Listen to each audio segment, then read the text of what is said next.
doyan doang kayak ngapain aja gitu. Sih, semua.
Oke, makasih. Kelihatan nih share screen-nya, Ocha. Mungkin bisa dimulai situnya di PJ-nya mungkin yang pertama, Ocha.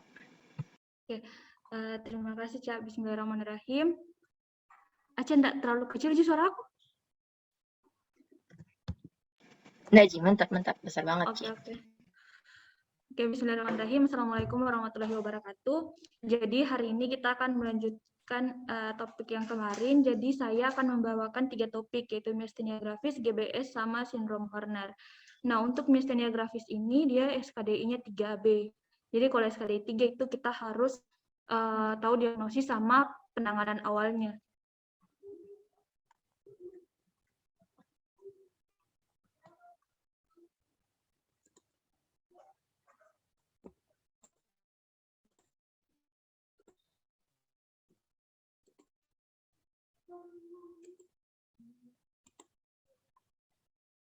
Nah, untuk definisi, jadi dalam bahasa Latin, miastenia ini artinya kelemahan otot, sedangkan grafis itu berarti parah.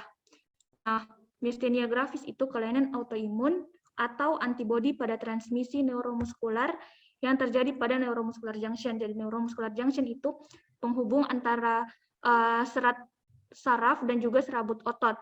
Nah, khasnya di miastenia grafis itu dia adanya kelemahan otot yang semakin memburuk jika kita melakukan aktivitas yang berulang-ulang dan kembali membaik jika diistirahatkan. Nah, sebelum kita ke patologi dari apa-apa saja yang jadi patologi dari miastenia gravis ini, kita harus tahu dulu bagaimana keadaan normalnya. Nah, jadi kelihatan di kursorku, Cak?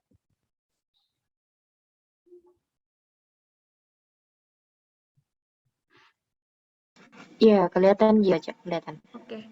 Nah, jadi awalnya itu kalau otot dia mau kontraksi, itu pertama yang terjadi adanya aksi potensial yang sampai di akson terminal. Nah, kalau misalkan itu aksi potensial sudah sampai di akson terminal, dia akan sebabkan terbukanya kanal natrium. Kanal natrium sehingga natrium akan masuk ke dalam akson terminal yang akan sebabkan terjadinya depolarisasi. yaitu di mana sel reseptor ini dia menerima rangsangan dari membran akson terminal. Nah, membran akson terminal yang mengalami depolarisasi ini akan menyebabkan aktivasinya kanal kalsium, sehingga kalsium akan masuk ke dalam akson terminal, lalu akan menempel pada vesikel-vesikel yang ada di dalam dari yang di dalamnya itu ada neurotransmitter. Neurotransmitternya itu berupa asetilkolin, karena asetilkolin itu neurotransmitter yang digunakan untuk neuromuscular junction. Nah, kalsium yang menempel di vesikel ini, dia akan sebabkan vesikel-vesikel ini bergerak ke area presinaps, ke celah sinaps. Terus dia akan dia akan melepaskan asetilkolin ini ke celah sinaps. Terus asetilkolin ini akan berikatan dengan asetilkolin reseptor yang ada di membran. Nah, terus ikatan ini dia sebabkan aktivasi dari kanal natrium sehingga yang ada di posinaps, sehingga dia akan sebabkan aksi potensial yang mana jika sudah melewati ambang batas maka akan terjadi kontraksi otot. Nah, sedangkan pada miastenia gravis ini dia itu kan keadaan autoimun. Dia ada gangguan transmisi pada neurotransmitter tadi, atau ada gangguan transmisi pada neurotransmitter yang harusnya itu asetilkolin dilepaskan, kemudian dia berikatan dengan reseptor asetilkolin, tapi karena ada autoimun, jadi ini tubuh sel imun sudah membentuk terlebih dahulu antibodi terhadap asetilkolin reseptor, kemudian dia menempel di reseptor dari asetilkolin ini, sehingga ini asetilkolin dia tidak bisa lagi menempel di reseptornya. Asetilkolin ini kan dia dihasilkan dihasilkan normal. Nah, tapi karena ada ini antibodi yang tempeli, otomatis ini reseptornya jadi berkurang. Nah, sehingga dia tidak akan dia tidak bisa berikatan dengan reseptornya. Jadi dia tidak sampai ke serat otot, sehingga otot tersebut tidak bisa berkontraksi seperti biasa, sehingga bisa sebabkan pelemahan otot. Nah, untuk etiologinya sendiri bisa karena tadi autoimun, pengaruh genetik, penggunaan obat-obatan seperti aminoglukosid, penisilium, dan juga litium. Nah, untuk manifestasi klinisnya, karena patofisiologi yang tadi, bisa sebabkan kelemahan pada otot wajah, diplopia, penglihatan ganda ini, diplopia penglihatannya pada penderita miastenia gravis itu dia melihat kayak rabun, dia penglihatan ganda, diplopia. Nah, kemudian ada ptosis, turunnya kelopak mata secara abnormal. Kemudian juga kelemahan pada lengan dan tungkai, bisa terjadi kesulitan dalam berbicara dan menelan, karena miastenia gravis ini juga bisa menyerang otot-otot faring, otot taring, sama palatum molar. Nah, khasnya itu yang perlu diingat untuk miastenia gravis, 2G, diplopia sama ptosis. Ada diplopia sama ptosis. Oke. Nah, ini klasifikasi dari miastenia gravis, ada kelas 1, kelas 2, kelas 3, jadi nanti dibaca saja.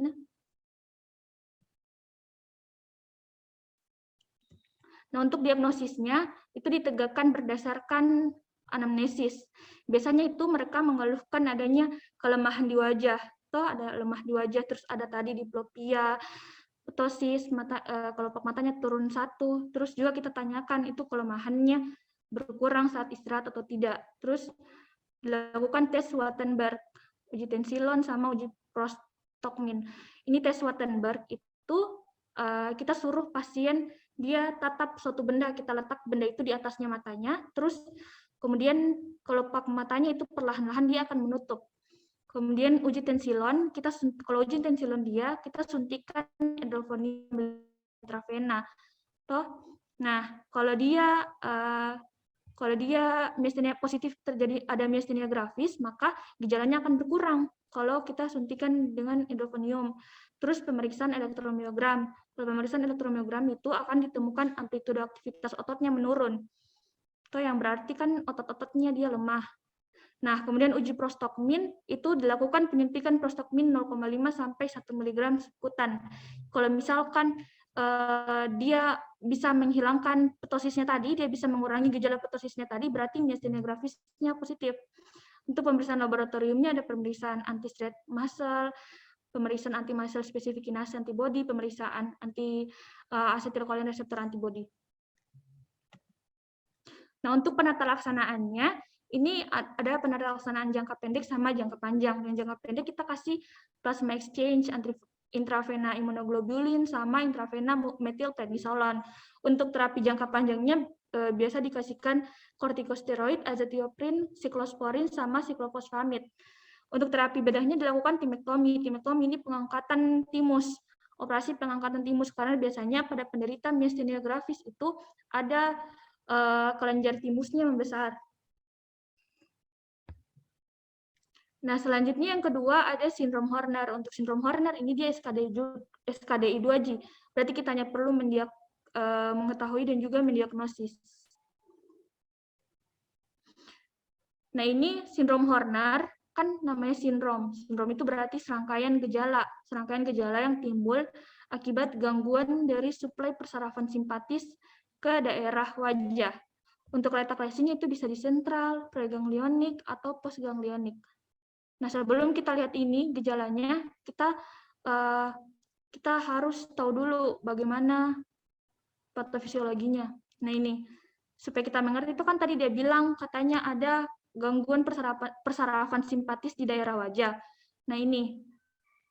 Jadi pusat persarafan simpatis itu ada di hipotalamus, tepatnya di diencephalon. Bagian dari ada di hipotalamus. Hipotalamus ini bagian dari diencephalon. Nah, kemudian akson simpatis dari hipotalamus ini dia akan turun ke batang otak dengan tujuan ke medula spinalis di daerah thoracolumbar. Kan kalau untuk simpatis dia di daerah thoracolumbar. Nah, kemudian dari batang otak dia akan sampai ke medula spinalis di segmen cervical 8 sampai di thoracal 2. Di daerah kornolateral ini yang dilingkari merah ini kornolateral. Nah, ketiga dari segmen ini dia akan berperan untuk pengaturan simpatis mata sama wajah. Mereka ini dinamai dengan ciliospinal center of Bach. Jadi kalau ada dengar ciliospinal center of Bach itu berarti dimaksud cervical 8 sampai thoracal 2. Nah, dari sini dia keluar akson, baru dia naik ke dalam trunkus simpatikus yang naik sampai ke ganglion cervicalis superior, ini yang dilingkari ganglion cervicalis superior. Nah, dari sini akson simpatisnya itu akan menuju ke organ target.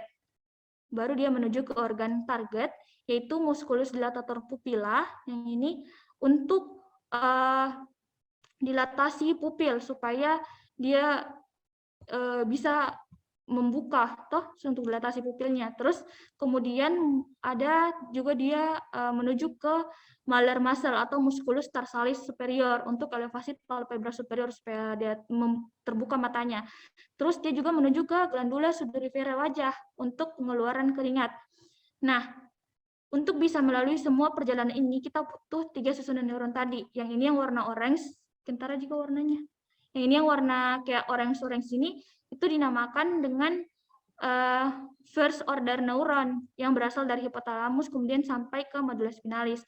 Nah, di medula spinalis ini dia bersinaps dengan second order neuron yang ini yang warna biru. Dia jalan sampai ke ganglion cervicalis superior. Nah, untuk yang third order neuron ini yang organ-organ targetnya. Nah, kan tadi ada letak lesinya itu ada yang di preganglionik sama postganglionik. Jadi yang dinamakan ganglionik itu yang ini, ganglion cervicalis superior. Berarti kalau postganglionik itu organ-organ targetnya yang ini. Toh, kalau preganglionik itu berarti yang first order neuron sama yang two order neuron, second order neuron.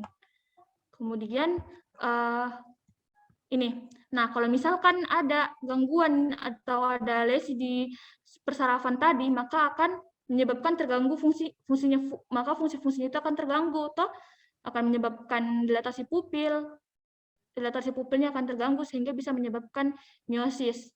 Kemudian akan terjadi ptosis dan juga kelenjar yang akan mengeluarkan keringatnya akan terganggu sehingga bisa terjadi anhidrosis. Nah, ini gejala klinisnya tadi, kelopak matanya bisa turun secara abnormal, toh kemudian juga bisa terjadi miosis sama anhidrosis. Ini tiga ini triasnya, miosis, ptosis, sama anhidrosis.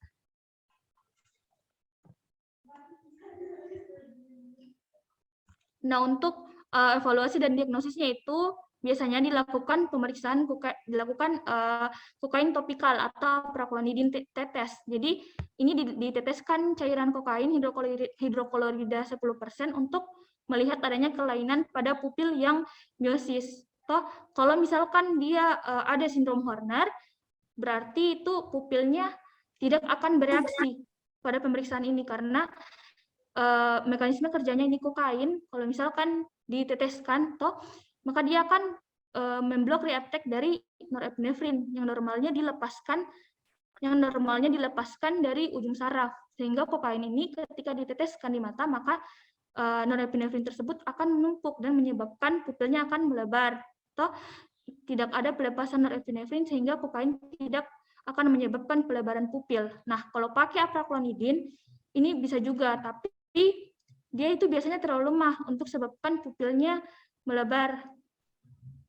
Toh, tapi kalau ada lesi di persarafan simpatik ototnya, berarti dia tidak akan menerima rangsangan, dia tidak akan membesar di pupilnya. Kalau misalkan ada sindrom Horner. Nah, terus dilakukan pemeriksaan fototoraks, biasanya ditemukan karsinoma bronkogenik. Kemudian dilakukan pemeriksaan MRI atau CT scan ini untuk mengetahui penyebabnya. Nah, ini rangkuman dari keduanya tadi, ada miastenia gravis dan juga sindrom Horner ini. Kalau miastenia gravis itu dia hanya ada diplopia sama ptosis. Kalau sindrom Horner itu ada ptosis, miosis, anhidrosis. Biasa di soal ini yang muncul. Diplopia sama ptosis. Kalau sindrom Horner, ptosis, miosis, anhidrosis. Terus juga tesnya. Tesnya itu kalau miastenia gravis dia uji tensilon, Wartenberg, sama uji prostigmin. Kalau sindrom Horner itu dia tes kokain topikal. Ini biasanya yang dimunculkan di soal yang khas-khasnya. Nah, kemudian yang ketiga, Guillain-Barré syndrome. Ini Guillain-Barré syndrome ini SKDI 3B.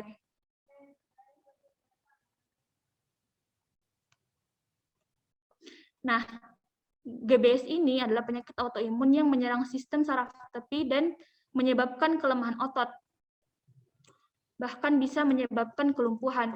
Jadi ini penyakit autoimun yang kelumpuhannya itu awalnya dari bawah, ascending paralysis. Jadi kakinya dulu yang kena, baru naik ke tangannya, tidak bisa bergerak, baru naik terus sampai ke leher. Nah, untuk klasifikasi dari GBS sendiri ini, ada GBS tipikal atau yang dinamakan dengan akut inflammatory demyelin polyneuropathy. Nah, kalau yang varian ini, GBS yang varian ini dia belum tentu penyebabnya. Kalau yang tipikal ini dia disebabkan karena adanya demyelinasi.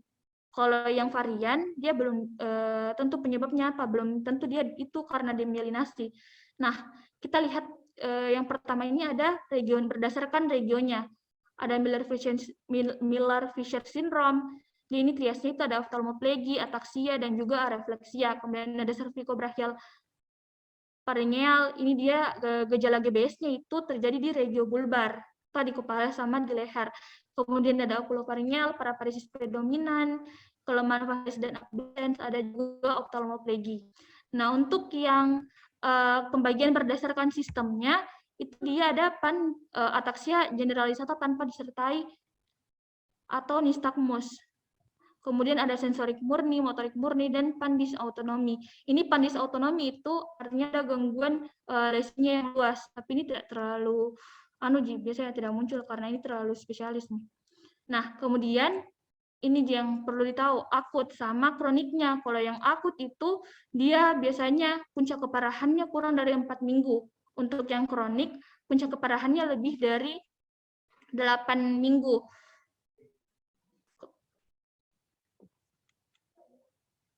Kemudian untuk etiologinya biasanya disebabkan karena infeksi. Toh, biasanya kalau infeksi kalau di sol-sol itu dia pasti ada riwayat infeksi, tapi tidak selalu juga ada karena hanya 60%. Nah, peristiwa infeksinya ini bisa 1-3 minggu sebelum onset gejala GBS-nya. Jadi besar kemungkinan kalau dia datang di dokter itu infeksinya sudah sembuh. Nah, organisme yang paling sering sebabkan yaitu Campylobacter jejuni, Cytomegalovirus, Epstein-Barr, dan juga Mycoplasma. Nah, kalau misalkan dilihat dari keempat organisme ini, kan ini bisa menyerang saluran cerna sama saluran nafas. Jadi kalau di anamnesis itu perlu kita tanyakan, ada riwayat diare, apakah ada riwayat nyeri perut, apakah ada riwayat batuknya, ada riwayat pilek. Nah, untuk patofisiologinya ini biasanya karena molekuler mimikri. Jadi di sini kita ambil contoh ada infeksi bakteri Campylobacter jejuni.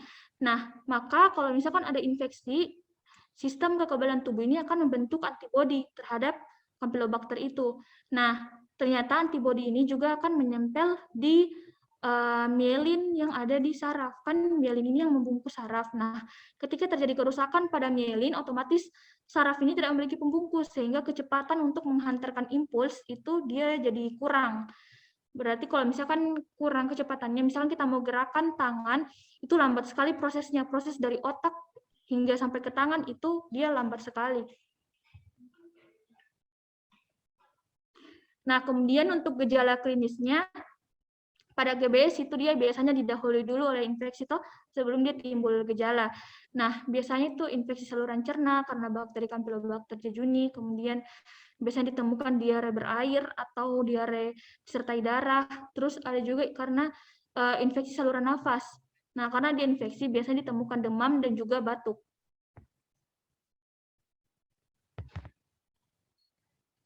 Kemudian untuk gejala klasiknya itu pasca infeksi biasanya terjadi 1-6 minggu setelah infeksi. Gejalanya sering dimulai pada di tungkai bawah, toh ekstremitas inferior. Terus gejala klasik yang paling umum itu biasanya ada akroparestesi. Akroparestesi ini seperti kesemutan, mati rasa. Terus juga bisa ditemukan kelemahan atau kelumpuhan yang ascending weakness. Terus biasanya juga kalau misalkan kan awalnya itu terjadi infeksi, toh bisa infeksi saluran cerna atau infeksi pernapasan, terus baru muncul akroparestesi, baru muncul nih ascending weakness, terus kelemahannya itu dia secara simetris. Nah, kemudian ada juga ditemukan arefleksi sama hiporefleksi. Ini arefleksi itu dia refleksinya jadi tidak ada sama sekali. Terus yang hiporefleksi itu dia refleksinya berkurang.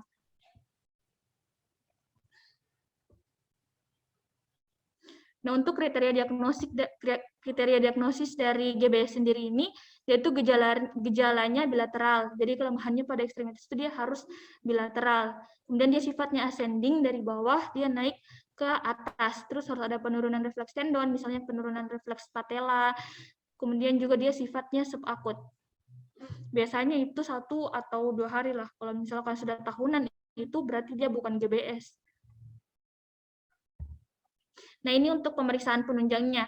Pemeriksaan penunjang di sini pertama ada pemeriksaan darah. Nah, pemeriksaan darah ini kita lakukan untuk menyingkirkan diagnosis lain. Kemudian pemeriksaan cairan cerebrospinal atau pemeriksaan lumbal fungsi.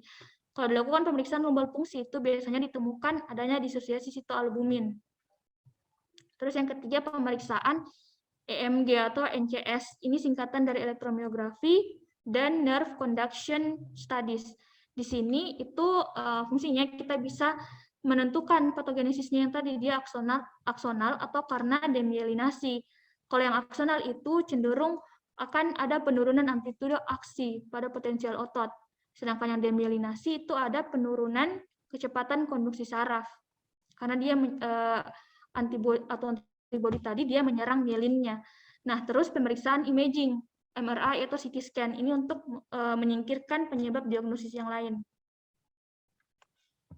Nah, kemudian untuk kalau misalkan dia sudah terkonfirmasi GBS, itu harus dirawat inap karena progresi perburukannya dia cepat.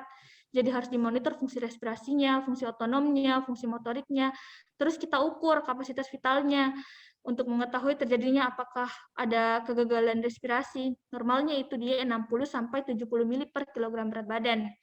Nah, nanti kalau misalkan dicek berkala terus ada penurunan kapasitas vital, maka kita harus hati-hati. Terus kita siapkan juga intubasi sama perawatan di ICU.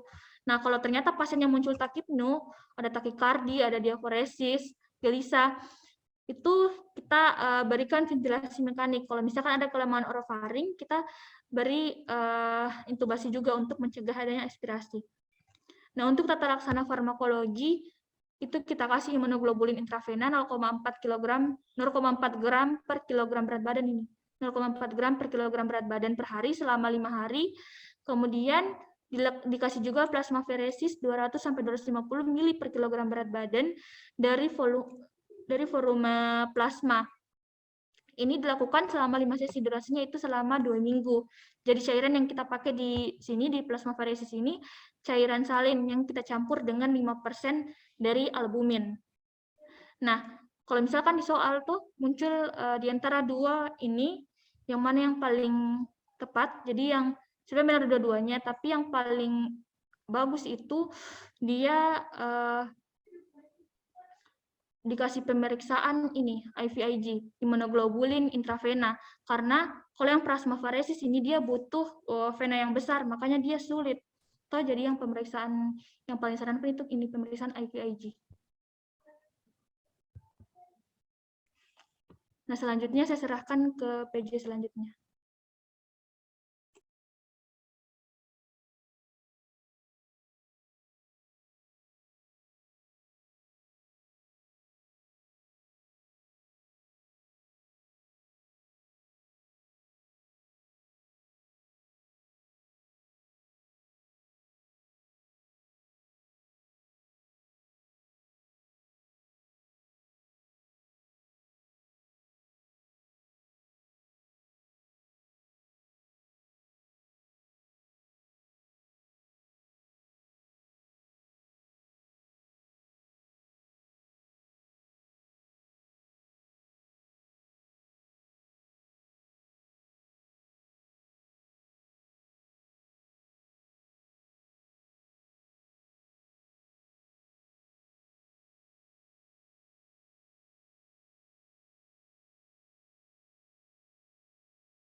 Tapi Kak Iva, mungkin untuk PJ selanjutnya.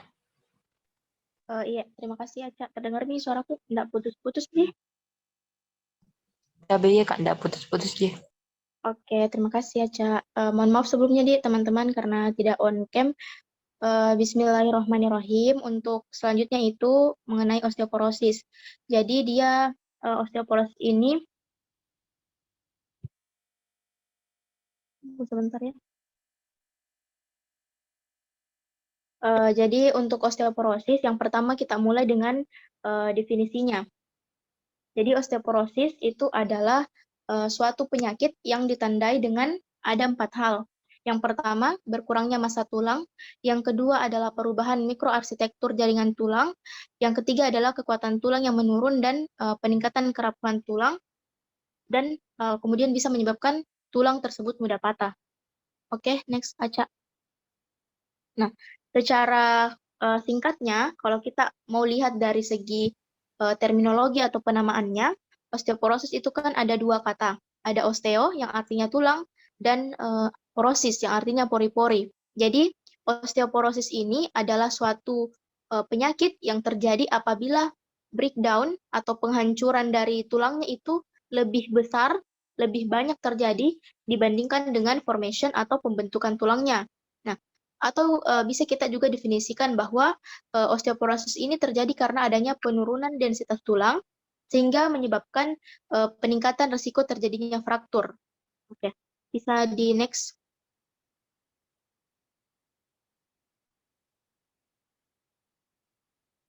Kemudian dalam struktur atau anatomi dari tulang itu kan ada yang kita tahu dua pengelompokan, yaitu tulang sponyosa dan tulang kompakta. Nah, tulang sponyosa itu dia akan terjadi proses pembaharuan atau remodeling sekitar, kalau sponyosa itu 3-4 tahun sekali. Sedangkan kalau yang kompakta itu sekitar 10 tahun sekali. Nah, prosesnya inilah yang disebut sebagai remodeling tulang. Remodeling tulang ada dua tahap, yaitu ada resorpsi tulang dan ada formation tulang. Nah, resorpsi tulang ini dia disebut sebagai resorpsi tulang apabila terjadi penghancuran dari osteoklas. Nah, bisa dilihat tuh teman-teman gambarnya yang ini. Jadi dia osteoklasnya ini dia menghancurkan tulang mengarah ke bawah. Nah, begitu. Sedangkan kalau misalnya dia terjadi formation tulang, nah yang berperan di sini adalah osteoblast. Osteoblast ini akan membentuk sel-sel tulang yang baru. Ini dia akan membentuk sel-sel tulang baru dari bawah ke atas. Jadi dia yang berperan sebagai proses pembentukan dari tulang. Oke, bisa di next, Aca. Nah, dalam proses formation tulang atau remodeling tulang, maksud saya, dalam proses remodeling tulang itu yang paling berperan penting yang harus kita jaga adalah kadar dari kalsium, serum kalsium. Nah, untuk menjaga kadar normal atau homeostasis dari kadar kalsium ini, maka ada 3 hal yang berperan. Ada paratiroid hormon, ada kalsitonin, dan ada vitamin D. Nah, yang pertama itu kita ke paratiroid hormon. Jadi paratiroid hormon dia merupakan suatu hormon yang dihasilkan oleh kelenjar paratiroid. Nah, paratiroid hormon inilah yang berperan ketika terjadi penurunan serum kalsium. Dia yang menanggapi ketika terjadi penurunan serum kalsium. Nah, ketika terjadi penurunan serum kalsium ini, maka akan menginisiasi dari kelenjar paratiroid untuk menghasilkan hormon PTH atau hormon paratiroid. Di mana hormon paratiroid ini, supaya serum kalsium ini bisa meningkat di dalam darah, maka dia akan memicu terjadinya resorpsi tulang atau penghancuran tulang, sehingga kalsium yang tadinya ada di tulang bisa mengarah ke pembuluh darah. Jadi kadar serumnya itu bisa homeostasis atau seimbang. Nah, kemudian ada kalsitonin. Kalsitonin ini dia kerjanya bertolak belakang dengan PTH karena kalsitonin yang berperan ketika terjadi peningkatan serum kalsium. Ketika terjadi peningkatan serum kalsium, maka akan memicu kelenjar tiroid untuk menghasilkan kalsitonin. Yang ini kalsitoninnya, yang biru. Nah, dia akan memicu pengeluaran hormon kalsitonin supaya menginisiasi terjadinya pembentukan tulang. Jadi kadar serum kalsium yang tinggi di dalam darah bisa digunakan untuk proses pembentukan tulang. Jadi kadarnya itu bisa seimbang kembali. Nah, sedangkan vitamin D dia itu saling bersinergi sama kalsitonin. Jadi dia ketika terjadi peningkatan serum kalsium, dia yang akan meningkatkan proses absorpsi dari kalsium di dalam usus, sehingga memicu juga terjadinya proses pembentukan atau formation tulang. Oke, bisa di next aja. Selanjutnya adalah mengenai klasifikasi. Jadi untuk klasifikasi dari osteoporosis ada dua, ada primer dan ada sekunder. Untuk yang tipe primer itu dia terbagi lagi jadi dua tipe. Ada osteoporosis pasca menopause yang merupakan tipe pertama dan tipe kedua itu osteoporosis senilis. Nah, untuk osteoporosis yang tipe pertama atau osteoporosis pasca menopause itu terjadi setelah usia tua atau orang-orang yang sudah menopause. Kenapa bisa terjadi? Karena dia terjadi penurunan kadar estrogen. Jika terjadi penurunan kadar estrogen, maka dia yang akan memicu terjadi peningkatan dari resorpsi atau penghancuran tulang. Sedangkan untuk tipe 2 atau osteoporosis senilis ini, dia timbul karena osteoblas yang ini, dia osteoblasnya kehilangan kemampuannya untuk membentuk tulang baru. Sedangkan osteoklasnya ini terus bekerja untuk menghancurkan tulang atau meresorpsi tulang. Jadi antara osteoblas sama osteoklas itu dia tidak seimbang. Makanya bisa terjadi osteoporosis. Sedangkan untuk yang kedua itu adalah sekunder. Karena pengaruh penggunaan obat-obatan tertentu seperti kortikosteroid, heparin, dan L-tiroxin. Oke, bisa di next. Selanjutnya adalah faktor-faktor apa saja yang mempengaruhi terjadinya osteoporosis. Yang pertama itu ada faktor yang dapat dimodifikasi. Nah, faktor ini yang bisa kita lakukan upaya preventif terlebih dahulu supaya mencegah terjadinya osteoporosis. Yang pertama adalah faktor karena orang-orang tersebut suka konsumsi alkohol. Yang kedua, karena suka merokok. Yang ketiga, karena kekurangan vitamin D. Yang seperti kita tahu bahwa vitamin D itu sangat penting untuk kesehatan tulang. Kemudian karena intake kalsiumnya yang kurang dari 400 mg per hari, lalu terlalu sering mengkonsumsi soda dan konsumsi obat-obatan tertentu.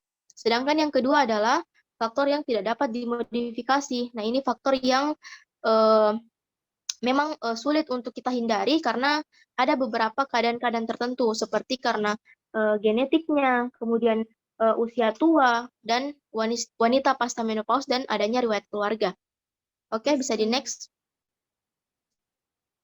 Selanjutnya adalah tanda. Nah, biasanya kan kita tulisnya gejala dan tanda. Tapi kalau untuk osteoporosis ini dia pada umumnya tidak memiliki gejala sampai saat ini. Karena orang-orang yang datang dengan osteoporosis itu pasti tandanya adalah patah tulang yang tiba-tiba. Makanya disebut sebagai the silent killer. Karena dia tidak menimbulkan sebelumnya gejala-gejala tertentu, tiba-tiba pasiennya ini patah tulangnya. Makanya disebut sebagai the silent killer. Kemudian tulang yang sering patah itu yang pertama tulang belakang, karena ada fraktur kompresi pada tulang belakang atau back pain, kemudian penurunan berat badan dan postur yang membungkuk, kemudian ada tulang panggul dan ada lengan bawah. Nah, di gambar yang di samping itu kita bisa lihat tanda-tanda dengan adanya osteoporosis. Yang pertama adalah postur bungkuk. Jadi postur punggung yang bungkuk ini biasanya kita lihat pada orang-orang dengan lanjut usia. Kemudian yang kedua itu sakit punggung, yang biasanya terjadi sudah lama dalam jangka waktu yang lama. Yang ketiga adalah menurunnya tinggi badan. Dan yang keempat adalah sering mengalami cedera atau keretakan tulang yang bisa terjadi pada back pain, pergelangan tangan atau lengan, dan juga tulang pangkal paha. Ya, bisa di next. Nah, selanjutnya adalah diagnosis. Dalam mendiagnosis osteoporosis itu biasanya kita gunakan bone mineral densitometry atau BMD. dengan kriteria WHO. Nah, apa yang mau kita lihat, yaitu kita lihat di skornya. Orang-orang dengan osteoporosis itu akan menghasilkan T-score minus 2,5 atau kurang dari itu. Kemudian, orang-orang yang normal, densitometri tulangnya, dia T-score-nya lebih dari minus 1. Kemudian yang mengalami osteopenia itu minus 1 sampai dengan minus 2,5. Dan osteoporosis berat itu sama tadi T-score-nya dengan osteoporosis, tapi ditambah dengan adanya fraktur. Oke, bisa di next. Selanjutnya adalah tata laksana. Nah, yang pertama itu kita berikan obat golongan bifosfonat. Apa fungsinya? Dia yang menekan kerja osteoklas. Jadi, dia yang menahan supaya tidak terlalu banyak proses penghancuran tulang.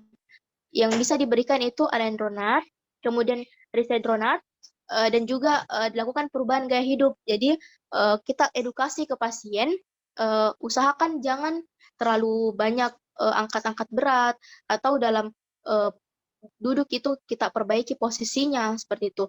Kemudian yang ketiga adalah latihan fisik, termasuk di dalamnya olahraga. Kemudian yang keempat adalah pemberian kalsium. Pemberian kalsium ini kita sesuaikan lagi dengan usianya.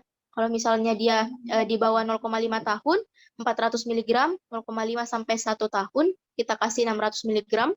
Kemudian 1 sampai 10 tahun diberikan 800 mg, 11 sampai 24 tahun 1200 sampai 1500. Nah, dia ini sama kadar kalsiumnya untuk ibu hamil atau menyusui. Dan untuk yang menopause dengan estrogen di bawah 6,5 itu diberikan 1000 mg, menopause tanpa estrogen itu diberikan 1500 mg, dan pada pria yang usianya lebih dari 65 tahun kita berikan 1500 mg kalsium. Next. Nah, selanjutnya adalah HNP atau hernia nucleus pulposus.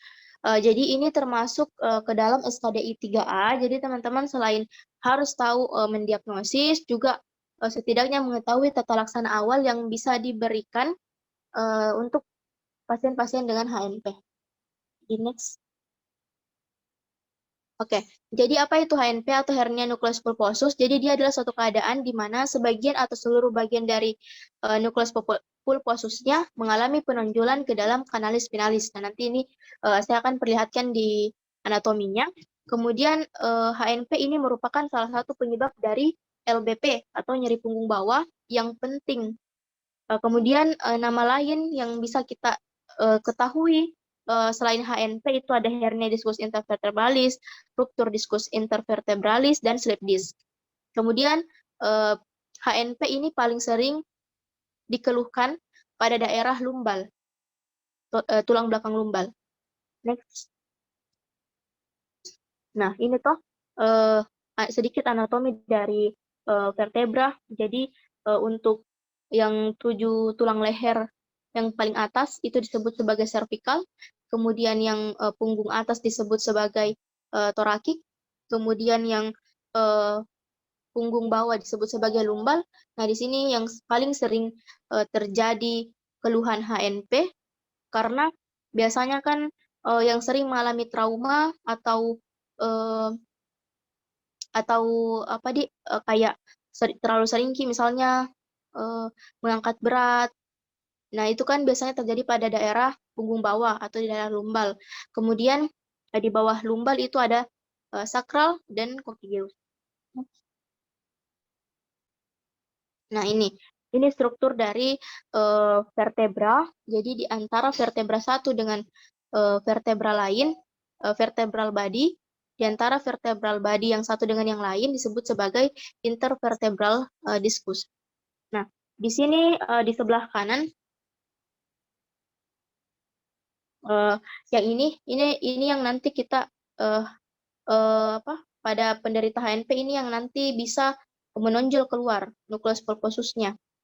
Nah, nucleus pulposusnya ini nanti bisa bulging atau melewati anulus fibrosus, bisa juga tidak. Nanti ada pengelompokannya. Bisa di next.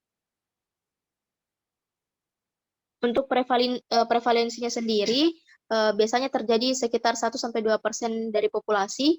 lebih cepat terjadi pada laki-laki dibandingkan perempuan. Kemudian usia yang paling sering itu di usia-usia produktif, yaitu sekitar 30-40 tahun, dan paling sering pada daerah lumbal 5 sampai sakrum 1, dan lumbal 4 sampai lumbal 5.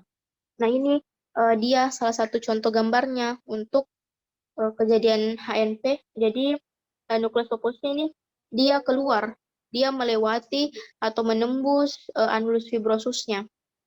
Nah, apa penyebabnya nanti kita bahas lagi. Next. Nah, apa penyebabnya? Yaitu dia melemahnya anulus fibrosis. Anulus fibrosis itu kan tadi yang menyelimuti nukleus pulposusnya. Nah, ketika itu melemah, maka nukleus pulposusnya bisa keluar. Kemudian ada trauma ringan dengan tekanan berulang pada nukleus pulposus. Lalu apa-apa saja faktor risikonya? Bisa karena umur dan jenis kelamin, yang tadi usia-usia produktif sekitar 30-40 tahun, dan biasanya lebih cepat terjadi pada laki-laki. Kemudian riwayat nyeri punggung sebelumnya, ada obesitas, pekerjaan dan olahraga yang tidak teratur, kemudian batuk lama dan berulang. Nah, ini juga karena bisa saja karena tekanan yang terlalu berlebihan dan berulang. Kemudian duduk terlalu lama dan tanpa penyangga lumbal, serta mengangkat atau menarik benda berat, dan juga membungkuk atau gerakan memutar pada punggung. Jadi next. Nah, untuk bagaimana proses terjadinya, jadi ketika nukleus pulposus ini dia mengalami penurunan kandungan mekanis karena yang tadi bisa karena melemahnya anulus fibrosusnya, maka menyebabkan adanya kemunduran dari proteoglikan kandungannya kemudian adanya penurunan derajat hidrasi. Nah, ketika hal ini terjadi kemudian disertai dengan tekanan yang berlebihan ke dalam diskus, terjadi dehidrasi, maka bisa menyebabkan pembengkakan pada diskus dan berkurangnya tinggi diskus. Next, terus. Untuk stadium-stadiumnya itu ada 4. Jadi ada bulging, itu stage 1 bulging. Jadi bisa kita lihat di gambarnya, dia itu tidak sampai keluar di nukleus pulposusnya. Dia hanya bulging atau menonjol seperti ini.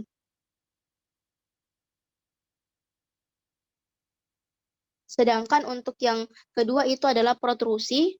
Protrusi itu nukleus pulposusnya sudah mendorong anulus fibrosusnya, tapi tidak sampai merobek anulus fibrosusnya. Kemudian ada stage 3, yaitu ekstrusi. Dia selain nukleus pulposnya sudah keluar, dia juga bisa merobek. Dia juga merobek bagian anulus fibrosusnya.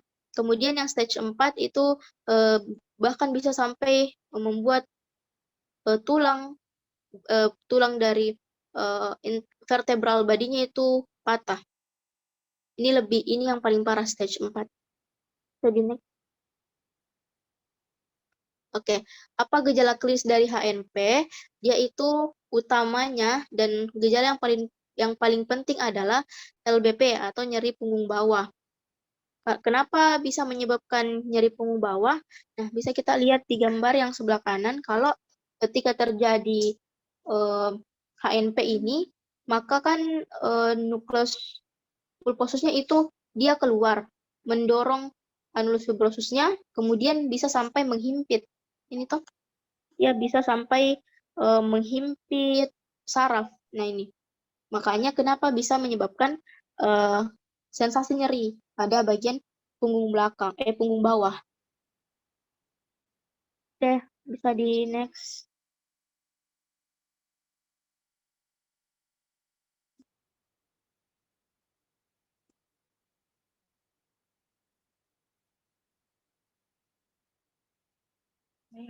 Bisa di next. Oke. Jadi untuk gejala neurologis herniasi diskus vertebra lumbal, itu kita lihat dari lokasi-lokasi lumbalnya, urutan akar sarafnya. Yang pertama itu di lumbal 2, ada kelemahan ototnya itu akan menyebabkan fleksi pada sendi panggul, dan untuk perubahan refleks itu tidak ada penurunan gerakan lutut. Kemudian untuk perubahan sensorisnya akan terjadi perubahan sensoris pada paha bagian lateral. Nah, ini sebenarnya teman-teman harus ingat kembali untuk anatomi dan lain-lain, karena sangat berkaitan kalau HNP itu terhadap anatomi, khususnya ini persarafannya. Jadi beda urutan lumbal akan menyebabkan beda kelemahan otot, di mana perubahan refleksnya dan perubahan sensorisnya di mana itu akan beda.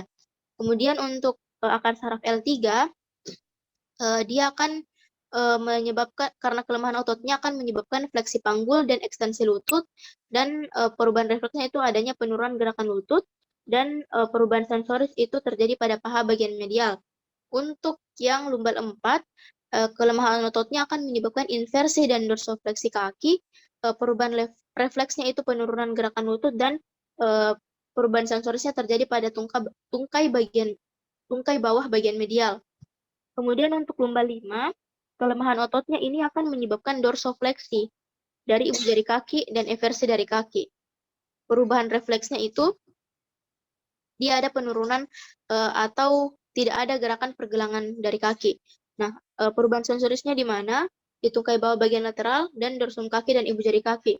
Sedangkan untuk sakrum pertama, itu dia akan menyebabkan plantar fleksi kaki dan eversi kaki, di mana perubahan refleksnya itu terjadi penurunan pergerakan kaki, dan perubahan sensornya itu pada tungkai bawah, bagian lateral, dan telapak kaki. Di next. Untuk gejala neurologis herniasi diskus vertebra cervical, itu dia akan menyebabkan adanya nyeri hebat yang menjalar pada daerah trapesium. Kan kita tahu kalau cervical itu pada bagian leher, pada bagian atas. Nah, sehingga itu kenapa nyerinya menjalar ke daerah trapesium, ke bahu, sampai ke anggota gerak atas, terutama pada orang-orang yang setelah batuk atau bersin, karena tadi adanya peningkatan tekanan, dan kadang juga disertai dengan parestesia pada jari-jari. Untuk penurunan refleksnya itu, kelainan pada cervical 5-6 akan menyebabkan penurunan refleks biceps, sedangkan untuk cervical 5-7 menyebabkan penurunan refleks dari triceps. Next. Kemudian untuk bagian torakal, jadi dia pada bagian punggung atas, nyerinya bersifat akut di antara kedua skapula sampai dengan ujung skapula. Yang penting di sini teman-teman kita ingat saja lokasinya di mana. Jadi tidak jauh-jauh gitu untuk penjalaran nyerinya. Untuk pada pemeriksaan fisis dapat ditemukan skoliosis, gangguan atau deformitas tulang, kemudian gangguan pergerakan, fleksi lateral, dan rotasi vertebra torakal. Next. Nah, untuk pemeriksaan penunjangnya itu sebenarnya ada 3. Ada X-ray, ada CT scan, dan MRI. Nah, yang paling bagus dalam pemeriksaan penunjang untuk mendiagnosis dari HNP ini adalah MRI. Jadi bisa dilihat gambarannya toh yang di panah. Nah, itu dia semua didapatkan HNP, hernia nukleus pulposusnya. Next.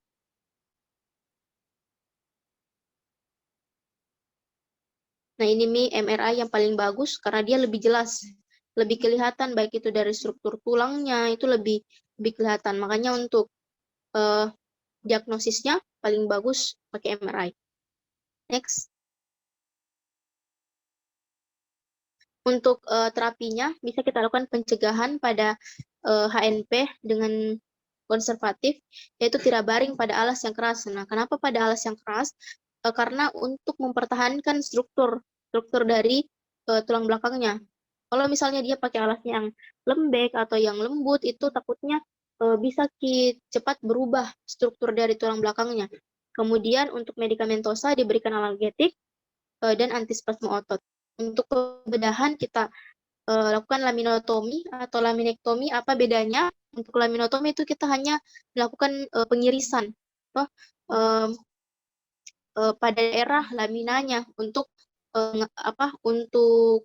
mengatasi penyempitan saraf itu. Kalau misalnya laminektomi kita lakukan pengangkatan, jadi tidak hanya pengirisan, tapi kita juga lakukan pengangkatan, mungkin dari nukleus pulposusnya, seperti itu, pengangkatan laminanya.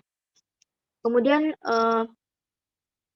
pencegahan ANP ini kita gunakan teknik mengangkat dan bergerak dengan benar, pertahankan postur yang benar saat duduk dan berdiri, berhenti merokok, kemudian hindari situasi yang menegangkan, dan pertahankan berat badan ideal. Oke, next. Yang terakhir ini tentang fraktur dan dislokasi. Jadi dia SKDI 2, jadi teman-teman cukup untuk tahu apa itu definisinya, kemudian gejala-gejalanya, untuk mendiagnosis. Tapi mungkin untuk pembahasan nanti itu lebih sampai ku jelaskan di tata laksana. Oke, next. Nah, ini. Jadi untuk yang pertama itu fraktur ekstremitas. Nah, fraktur itu kan kalau yang kita kenal sebagai patah tulang. Ada dua jenis. Ada yang fraktur terbuka dan fraktur tertutup. Apa bedanya? Fraktur terbuka itu dia menyebabkan adanya kontaminasi dengan lingkungan luar. Jadi tulang-tulangnya itu kayak berhubungan dengan dunia luar, atau dia udah terkontaminasi. Kalau yang tertutup itu tidak. Jadi dia fragmen tulangnya itu di dalam, tidak berhubungan langsung dengan dunia luar. Makanya untuk fraktur terbuka itu gampang sekali untuk terjadi infeksi. Berbeda dengan yang tertutup. Nah, kita lihat juga pengelompokan frakturnya berdasarkan bentuk dari frakturnya. Jadi secara normal tulang itu kan dia terbagi atas 3 bagian. Ada sepertiga proksimal, ada sepertiga medial, dan ada sepertiga distal. Nah, untuk yang dia frakturnya itu lurus, jadi dia frakturnya lurus seperti ini, nah itu disebut sebagai transverse. Kemudian yang miring, agak serong seperti ini, agak serong, kemudian dia rata, nah itu disebut sebagai oblik. Kalau misalnya dia serong tapi dia permukaannya itu tidak rata, seperti bentuk S, itu disebut sebagai spiral. Kemudian yang arah frakturnya itu berantakan, maka disebut sebagai comminute fraktur. Kemudian untuk yang dia itu patahannya seperti ada dua bagian sehingga menyebabkan adanya fragmen, ini tuh fragmen yang kecil, nah itu disebut sebagai segmented. Kemudian yang dia frakturnya terjadi pada daerah distal disebut sebagai avulse, kemudian yang terjadi pada daerah kolum atau pada daerah proksimal disebut sebagai impacted, dan yang sering terjadi pada anak-anak itu yang tonus sama yang green stick. Tapi green stick ini dia tidak sampai terbelah, jadi dia hanya sebagian tulang yang patah, tapi melebihi setengah. Nah, apa penyebabnya? Bisa karena trauma, kemudian kondisi-kondisi patologis seperti menopause, yang menurun kadar estrogennya, kemudian karena stres tulang. Stres tulang ini biasanya karena terlalu sering digunakan, terlalu dipaksa untuk digunakan, biasanya pada atlet-atlet. Nah, untuk gejala klinisnya itu ada gangguan gerak atau gangguan mobilisasi dan nyeri pada area fraktur. Kemudian pemeriksaan fisik pada look, kita lihat adanya pemendekan pada tulang, kemudian kelainan bentuk atau deformitas, dan angulasi. Jadi dia fragmen tulangnya itu miring. Lalu apa yang biasanya orang rasakan? Yaitu adanya krepitasi dan neurovaskular distal. Kemudian pada pemeriksaan fisik movement atau pergerakan, pada range of motion atau pemeriksaan range of motion, dia terganggu. Nah, range of motion ini ada yang aktif, ada yang pasif. Kalau yang aktif itu pasien yang sendiri gerakan itu ekstremitasnya. Kalau misalnya yang pasif, dia yang menggerakkan itu dokternya. Kemudian untuk pemeriksaan penunjangnya kita lakukan foto tulang, di mana nampak nanti garis frakturnya, yaitu dengan menggunakan 2 posisi, ada yang anteroposterior, lalu ada yang lateral. Kemudian dilihat pada bagian 2 sendi dan 2 waktu sebelum dan sesudah, dan pada 2 organ, baik itu ekstremitas sebelah kanan dan sebelah kiri.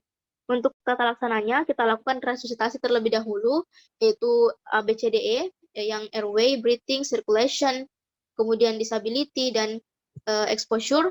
Kemudian kita lakukan 4R, yaitu recognition, kita diagnosis melalui anamnesis ke pasien, ditanyakan apakah ada memang riwayat trauma, atau bagaimana, bisa kita lihat juga dari umurnya. Terus reduction, kita upayakan untuk tulangnya itu kembali ke posisi semula atau ke posisi anatomis, baik itu yang closed fracture ataupun open fracture. Kemudian retensi, yaitu dengan imobilisasi spinting, ya, atau lakukan pembidaian pakai open reduction external fixation atau open reduction internal fixation. Jadi kita fiksasi itu bagian tubuh yang mengalami fraktur supaya meminimalkan terjadinya keparahan ataupun bisa dikembalikan ke posisi semula, dan juga dilakukan rehabilitasi. Untuk farmakologinya, khususnya untuk open fracture, karena dia tadi mudah terjadi infeksi, maka bisa kita kasih antibiotik profilaksis golongan cephalosporin, dan untuk mencegah tetanus, kita kasih tetanus toksoid dan anti tetanus serum. Next.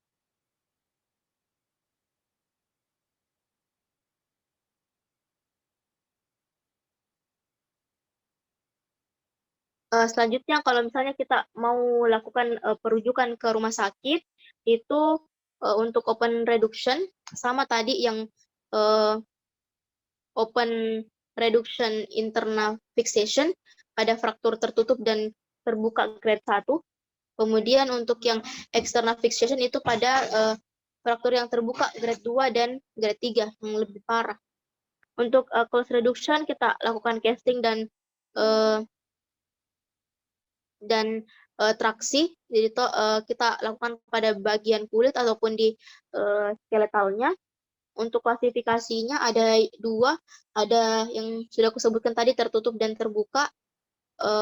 Ini sebenarnya hampir mirip Ji, tapi dia ada grade-nya.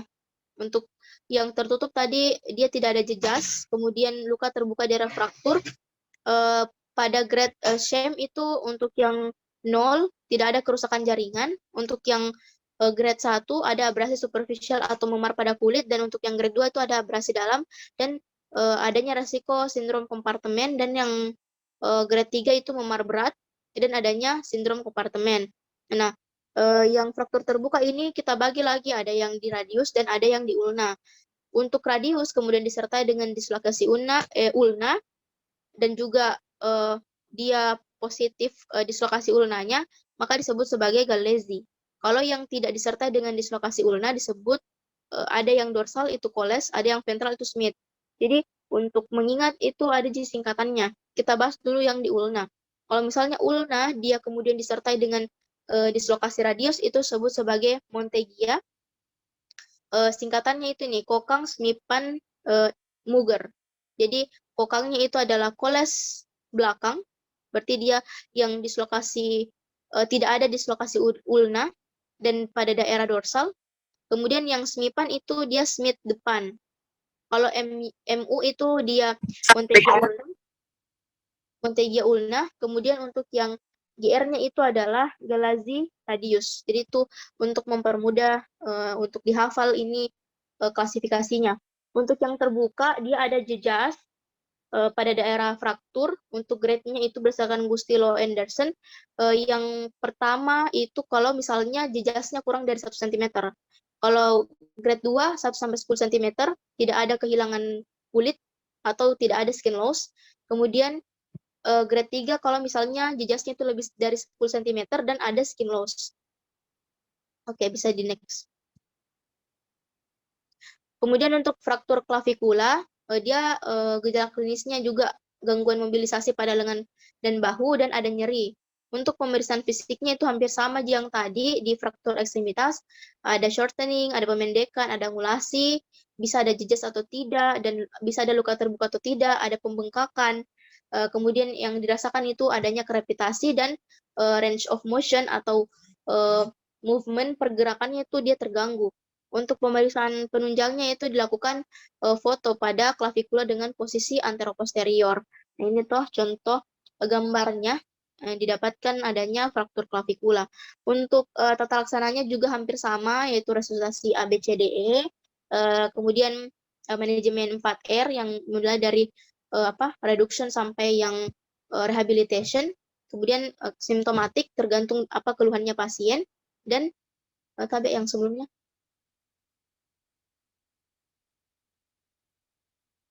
Slide sebelumnya.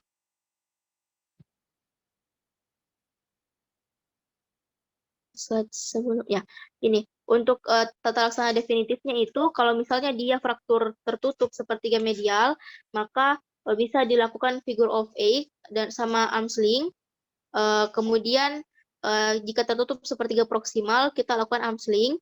Kemudian tertutup sepertiga distal dan terbuka itu kita lakukan rujukan. Untuk komplikasi fraktur itu ada yang early dan ada yang late. Nah, untuk yang early biasanya pada sindrom-sindrom kompartemen atau acute limb ischemia, kita dapatkan gejalanya itu ada 5P. Ada pain, ada pallor, kemudian pulseless, paresthesia, dan paralisis. Nah, yang kita lakukan pada tata laksana awal itu fasciotomi pada fraktur-fraktur yang terbuka. Kalau misalnya definitif itu bisa ORIF ataupun OREF. Yang tadi tuh yang internal fixation dan external fixation. Dan juga bisa kita lakukan eskarotomi apabila pasiennya itu mengalami luka bakar grade 3.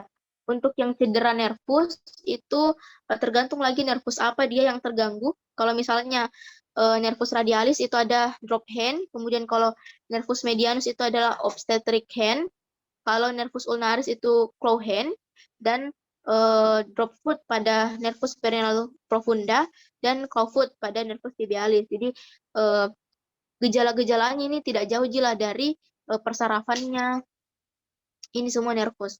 Kemudian untuk yang late itu ada delayed union, non-union, dan malunion. Itu kalau delayed union dia terlambat perbaikannya.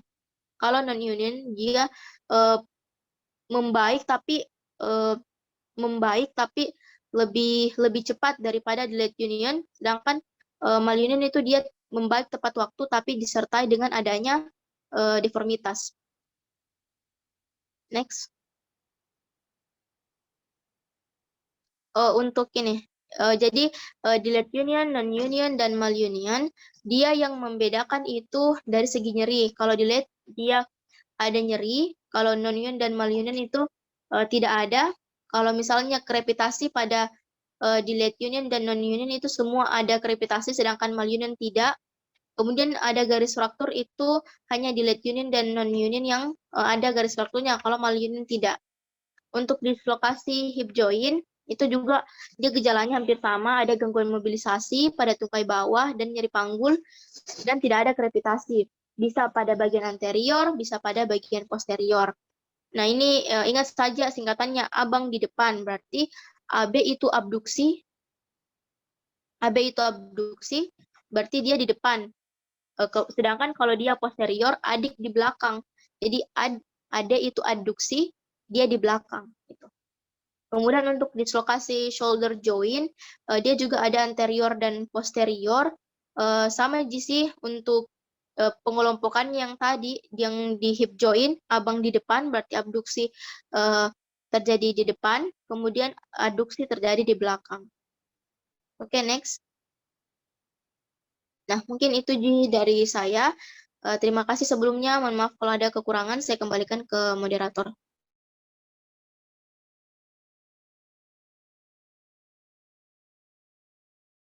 Baik, makasih Kak Iva. Ocha, terlepas share screen-nya, Ocha.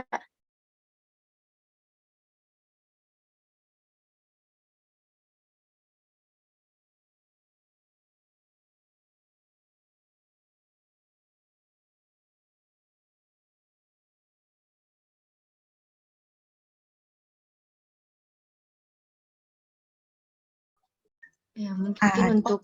Saya boleh screen sendiri karena tadi ada yang saya ubah. Oh ya, bisa. Bisa silakan share screen ke Ratu. Masih. Oke.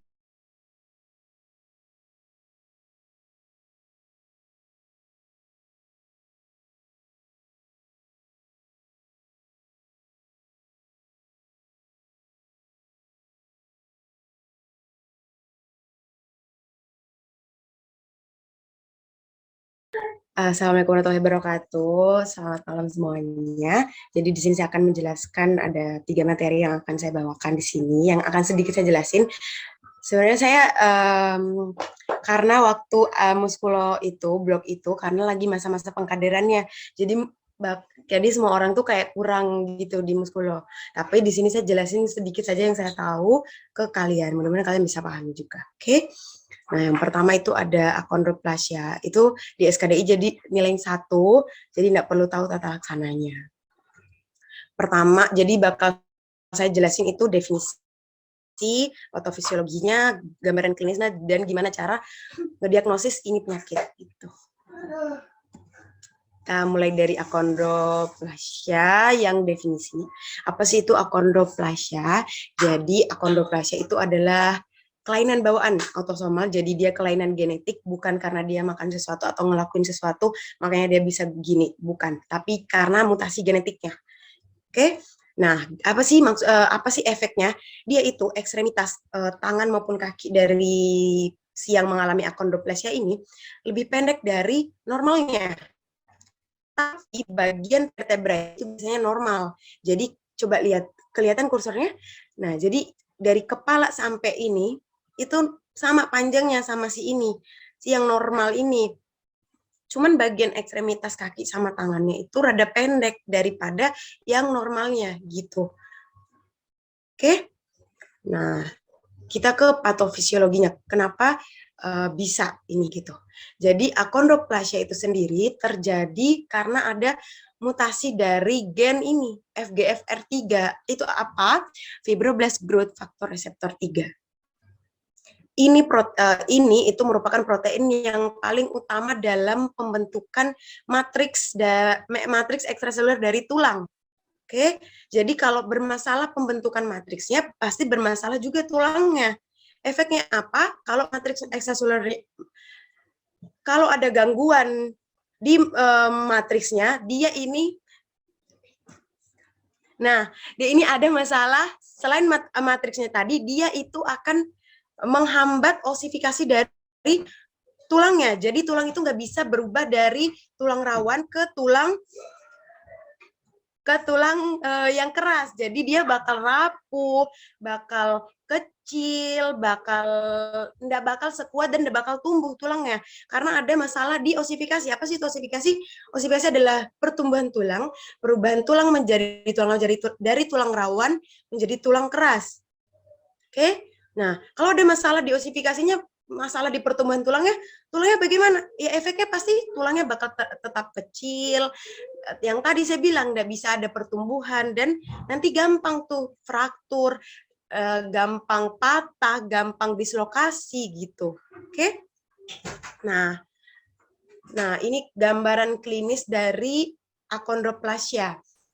Yang pertama adalah hipotoni. Hipotoni itu apa? Hipotoni itu ketika otot kita itu lemah, jadi ada kelemahan pada otot. Ukuran kepalanya besar. Nah, bisa dilihat di gambar. Nih, bagian kepalanya itu besar atau makrosefal namanya. Misalnya di typo, harusnya di sini makrosefal sama dengan gitu. Ukuran kepalanya besar. Nah, ada penonjolan frontal. Coba lihat ininya. Ini tuh kayak membentuk begini di sininya. Oke, nah dilihat di sini. Dan bagian jembatan hidungnya itu bakal cekung dalam. Kalau normal itu bakal langsung dari sini tuh langsung begini. Tapi kalau yang dia akondroplasia ininya depan, tapi ininya maju, cekung. Ini cembung, ininya cekung gitu. Itu ciri yang akondroplasia. Nah, ini bisa dilihat, kelihatan banget mukanya seperti ini. Terus dadanya kecil. Nanti kalau di pemeriksaan bagian dadanya dia kecil dan brachidaktili. Apa itu? Coba lihat. Nah, sebelah kanan itu tangan yang jari-jarinya normal. Nah, kalau brachidaktili itu jari-jarinya memendek. Ada, tapi pendek banget malah.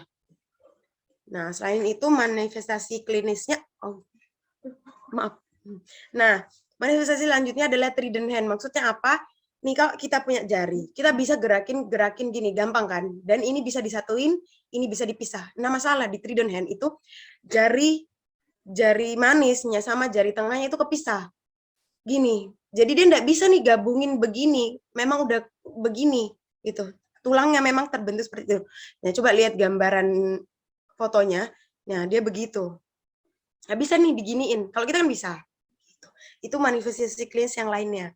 Nah, selanjutnya kita mikir nih, gimana sih cara kita ngediagnosis akondroplasia. Gitu.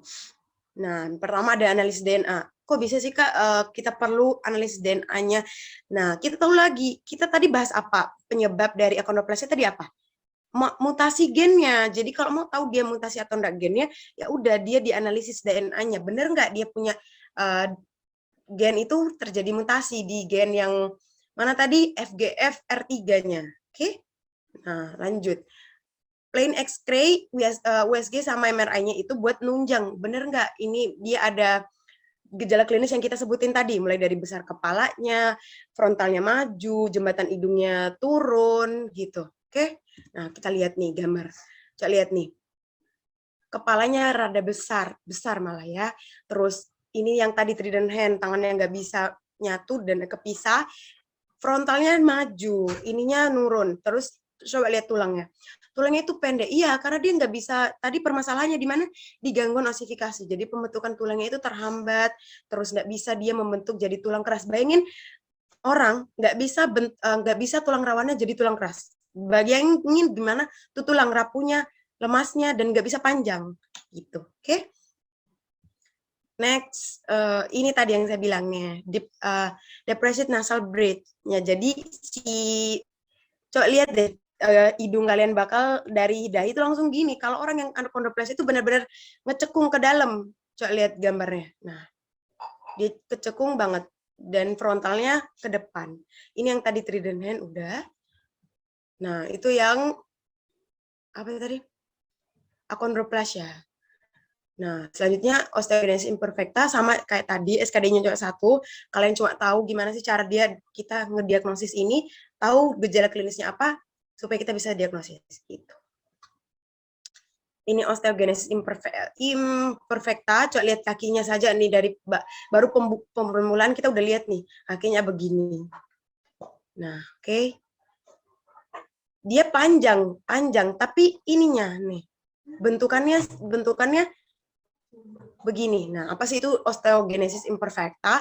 Itu kelainan jaringan ikat dan tulang yang bersifat herediter, kemudian penyakit genetik yang berhubungan dengan kerapuhan tulang. Terus, gimana sih dia patomekanismenya? Patomekanisme dari osteogenesis imperfecta itu terjadinya mutasi di kolagen 1A1. Kolagen itu sangat berperan ya guys dalam pembentukan matriks. Jadi itu adalah proteinnya untuk pembentukan matriks. Matriks untuk apa? Matriks adalah pembentuk struktur dari organ. Ini yang kita bahas tulang. Jadi kalau masalah di kolagen dan tidak terbentuk matriksnya, pasti pembentukan tulangnya juga nggak bisa, nggak ada isinya, nggak ada jaringan ikatnya bakal bermasalah nanti. Nah,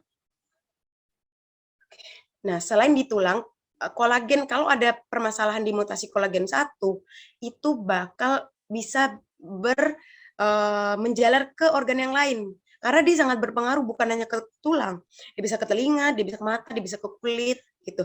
Berarti efeknya nanti kalau dia mutasi di kolagen 1-nya berarti masalahnya bukan di tulang aja, kita ketemu gejalanya pasti bisa di organ yang lain gitu.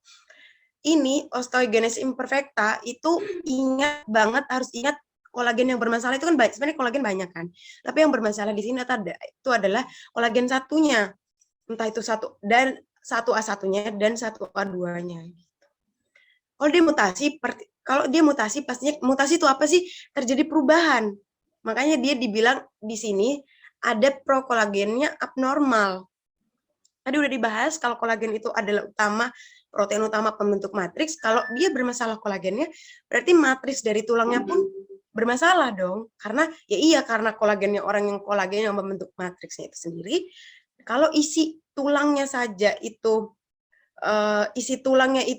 bermasalah, gimana tulang itu mau keras? Bayangin tulang kan harus ada isinya, harus ada matriksnya, harus ada pembentuk strukturnya.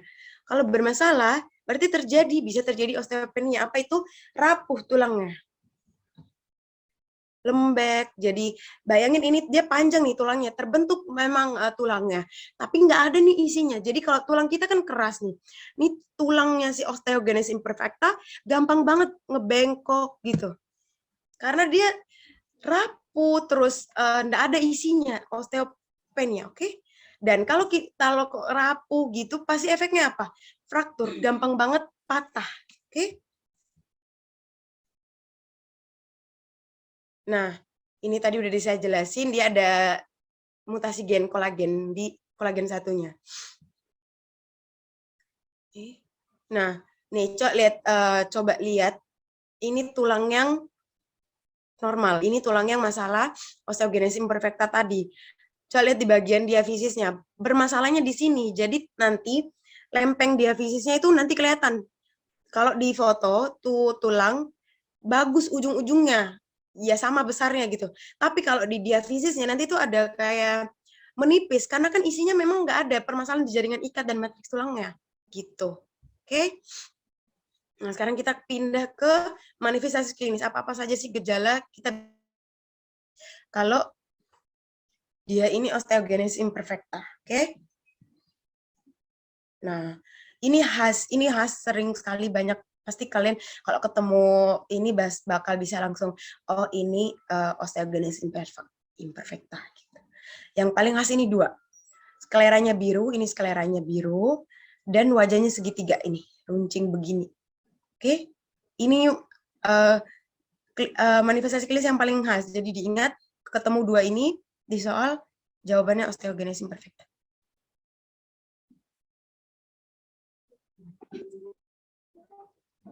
Oke. Nah, ini manifestasi klinis yang lain yang kita bisa ketemu. Penurunan pendengaran. Tadi saya bilang kalau dia defisiensi kolagen 1, itu masalahnya bukan di tulang aja ya. Kita bisa ketemu masalahnya di mata, di kulit, telinga. Nah, di gigi juga bisa bermasalah. Makanya di sini gampang banget giginya rapuh. Barrel chest. Mungkin kalian belum pernah dengar, barrel chest itu dadanya ke depan, kayak bentuk gini dadanya, gitu. Gitu. Ya, cembung ceritanya. Barrel chest nanti ketemu di penyakit respirasi. Oke. Skoliosis, kalian tahu skoliosis apa? Deformitas pada ekstremitasnya. Deformitas kelainan bentuknya di ekstremitasnya. Jadi sudah lihat tadi kakinya begini, nah coba lihat begini bentuknya lain-lain. Terus fraktur, gampang patah. Kenapa? Karena tadi udah dibilang kalau isi dari tulang itu nggak ada, jadi gampang rapuh, gampang patah.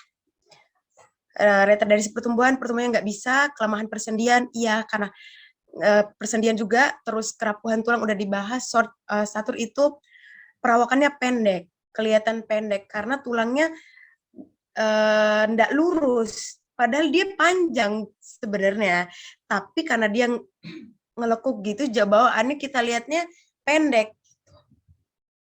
Nah, coba lihat, ini kelihatan banget deformitasnya, jadi bentukan tulangnya itu nggak lurus, jadi dia begini nih, bayangkan.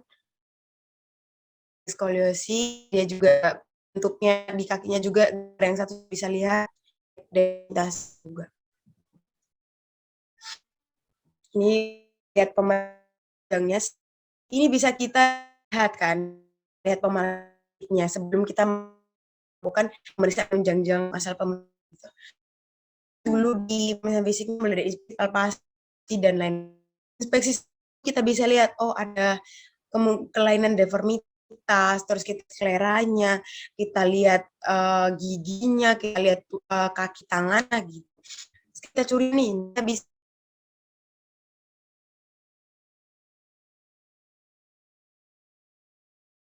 ada bermasalah karena kan tadi material seluruhnya nggak ada gitu.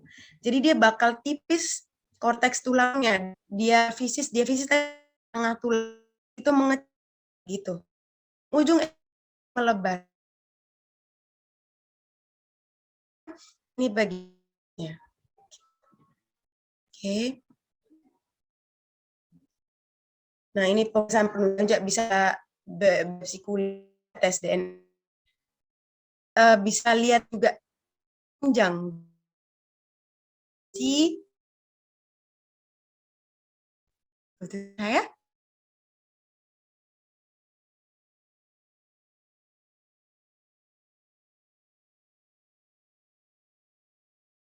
Tapi kurang tuh putus-putus.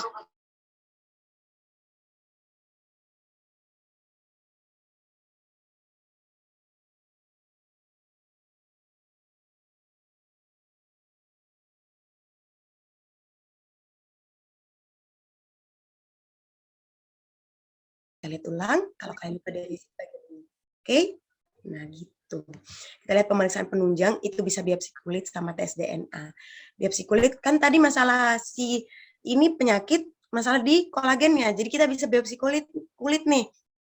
Bener nggak ada kekurangan kolagennya? Kan kalau mutasi kolagen, pasti efeknya ke defisiensi kolagennya. Kekurangan kolagen itu sendiri, kolagen tipe 1-nya, gitu. Nah, bisa tes DNA untuk nentuin ada nggak mutasi gennya. Nah, yang ketiga, meniskus tirnya itu bahasa yang paling sering didengar, robek meniskusnya. Apa sih fungsi meniskus? Mungkin kita lihat dulu gambarnya. Nah, ini tulang rawan meniskus. Jadi dia di antara sendinya, dia bisa sebagai bantalan, ya sebagai pelumas, nutrisi, supaya gerakan antara sendinya juga itu bisa halus, nggak kayak robot. Kalau ada kan robot ada sendinya, cuman dia nggak bisa, nggak bagus, nggak halus. Nah kalau ada ini dia bisa bikin halus, bisa sebagai bantalan juga. Coba kita lihat fungsinya, membantu pelumas dan nutrisi, terus peredam kejut, distribusi berat badan secara merata seluruh lutut. Maksudnya apa? Kalau orang obesitas itu kan yang nanggung beratnya itu kan di lutut sama di kaki ya. Kalau dia nggak punya ini meniskus, bebannya itu nggak bisa dibagi, jadi bakal ketindih semua di lutut kalau ini nggak ada. Nah, ada meniskus jadi bisa bagi nih, oh iya ini bagian yang bisa nahan, ini nahan gitu. Tapi gara-gara berat badan inilah juga yang nanti bakal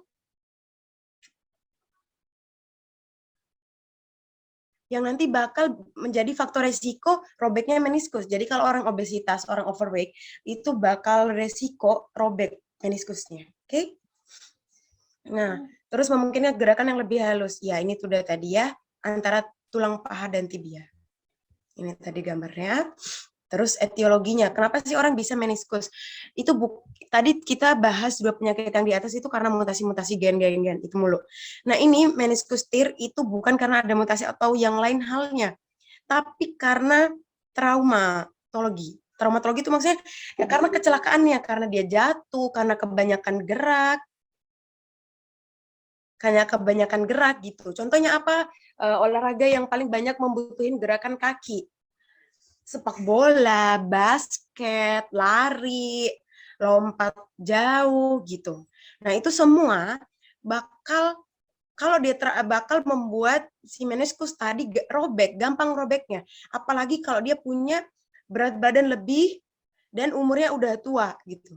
Tapi iya, jarang sih orang tua main sepak bola, jarang. Tapi ya kalau kalian main sepak bola itu keterlaluan gitu, kayak aktif sekali, itu berpotensi meniskusnya robek gitu. Ini faktor risikonya sebenarnya aktivitas penuaan atau degeneratif, terus ketahanan serta peningkatan berat badan. Tadi udah dibahas kalau orang yang obesitas sama overweight itu memiliki resiko yang tinggi untuk robeknya meniskus. Iya, kenapa? Ya karena meniskus dan dan lutut inilah yang menahan berat badan seseorang.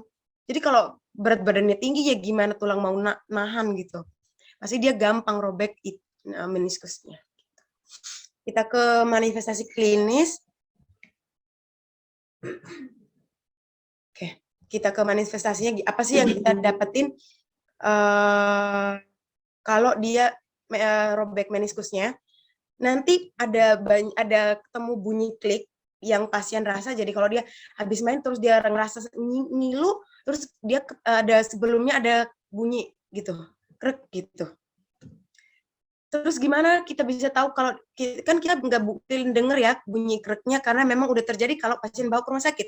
Yaitu gunanya anamnesis. Kita tanya, tadi waktu nyerinya dengar bunyi nggak pas jatuh, atau tanya waktu anamnesisnya. Jadi kita bisa bisa nambah nih poin mengarahkan kita ke meniskus ini gitu. Area gerakannya terbatas. Iya, karena kan tadi sebagai yang memperhalus gerakan, yang dia sendi. Jadi kalau robek meniskusnya pasti bawaan lututnya itu susah digerakin. Bakal sakit kalau dipaksa gerakin gitu. Terus nyeri, iya pasti karena susah digerakin dikit aja tuh bakal nyerinya minta ampun. Ngilu di sepanjang alur persendian, iya. Di dekat-dekatnya itu bakal ngilu semua. Terus next. Nah, ini pemeriksaan fisik khusus sama penunjangnya. Pemeriksaan fisik seperti biasa kita inspeksi palpasi, kita lihat ada kemerahan, ada bengkak, atau kita ketemu dia bengkaknya merah terus rada hangat. Itu kita bisa lihat di pemeriksaan fisiknya. Kita bisa coba gerakin di fisiknya. Terus di khususnya, tes khususnya kita yang paling khusus itu ada 2 guys. Kalau ditanya apa pemeriksaan khusus yang kalau di meniskus TR, itu ada valgus dan varus. Ini khas banget untuk meniskus. Ada gambarnya bentar ya, nih. Ini gambar mana ya tadi ya. Nah, ini pemeriksaan ini yang bawah. Ini bukan yang atas. Yang bawah, yang ke bagian keempat, ini valgus varus. Jadi kakinya itu diangkat terus dimiringin gini, dimiringin. Kalau dia nyeri, nah curiga tuh ada robek nih di meniskusnya gitu. Selain valgus varus, kalian bisa kayak ini, kayak yang paling atas, yang 2 di atas, kalian bisa angkat lututnya, kalian gerakin ke kiri ke kanan, kalian rotasikan. Nah, itu juga bisa menunjang tuh. Berarti ada masalah nih di meniskusnya. Pemeriksaan penunjang bisa lihat bisa pakai MRI dan X-ray, kita lihat beneran nggak ada robeknya. Ini udah bisa langsung didiagnosis kalau pakai penunjang ini. Gitu. Untuk tata laksana awalnya itu bisa, karena kan dia nyeri dan inflamasi, bisa kita kasih antiinflamasinya, oke? Terus yang paling yang bisa kita lakukan itu rest, ice compression dan elevation. Kita istirahatkan, kita jangan digerakin. Nanti kalau makin digerakin itu makin robek meniskusnya, makin menimbulkan rasa nyeri juga pada pasien, makin bermasalah juga di lututnya. Terus compression, ditekan, dikasih bisa terserah kalian mau dikasih penekanan kepada, harusnya di lutut. Ini bukan, karena RICE itu bisa umum ya untuk penanganannya. Nanti kita di bawahnya lutut sama di dekatnya. Nanti kita lakukan compression, penekanan gitu. Terus ice, kita berikan efek dingin untuk kan tadi hangat ya kalau kita raba gitu. Untuk menurunkan nyeri juga ini bisa. Kemudian elevasi, kita angkat dikit supaya cedera melebihi ketinggian jantung sehingga dapat membantu mendorong cairan keluar dari daerah pembengkakan. Tadi kalau waktu kita inspeksi kita raba hangat, bengkak, merah. Nah, ini cara-cara supaya itu semua bisa diatasi. Untuk kan dia nyeri tadi bisa anti nyeri, anti inflamasi. Nah, ini satu soal bonus ya. Mungkin kakak-kakak udah enggak mau bahas soal. Karena kalian capek banget, kelihatannya capek banget ya. Bentar lagi pengkaderan ya. Saya juga sangat-sangat tidak suka muskulo karena waktu itu pengkaderan, jadi saya nggak paham juga. Nggak apa-apa, it's okay. Kelas dong. Iya gitu, nggak apa-apa. Wow. Kakak Aceh ini sangat pintar ya di muskulo. Nah, kita langsung bahas soal satu saja ya, satu saja. Nih, saya pilih sembarang ya guys untuk bacain dan jawab. Awas kalian nggak bisa, saya udah jelasin panjang lebar. Oh, saya pilih siapa ya? Yang paling saya lihat di depan ini ada Nuri Zayanti Amalia. Boleh dibaca soalnya, Dek? Dan baca jawabannya. Setaunya aja, saya enggak marah tuh. Paling kecewa enggak dong. Bisa dibaca? Siapa tadi yang saya baca namanya? Iya, Kak. Oh iya, baca soalnya. Silakan. Bayi laki-laki usia 7 hari dibawa oleh orang tuanya ke puskesmas dengan kelainan bentuk pada keempat anggota geraknya.